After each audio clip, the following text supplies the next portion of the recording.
sherehe imeno.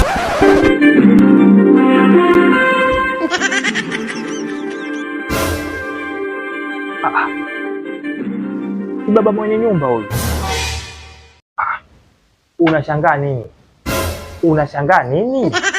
Kwani ajabu? Uniona baba mwenye nyumba kwenye TV yako ajabu?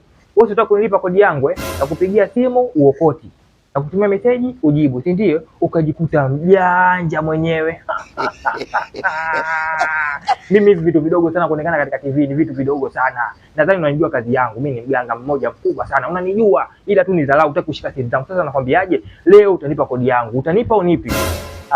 Hii yai bwana. Au itakuwa hapa ile waandishi wa habari ili wamtangazie katika TV ili wanitishe mimi. Hapa kodi upati baba.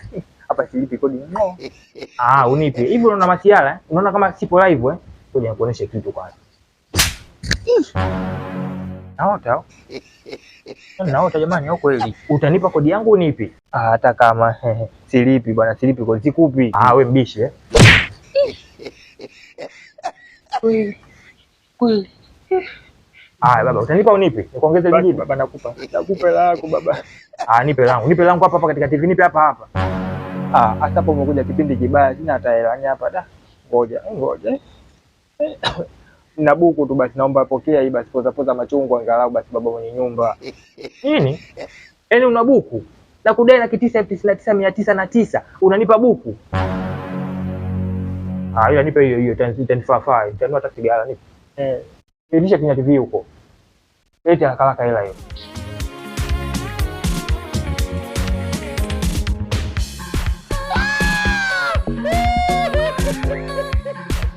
Yaani mwanaume mzima unakaa tu unakunywa maji katika masofa mazuri unanipa mimi buku? Wewe. Nihurumie baba. Sasa nakwambiaje? Umeona hii buku?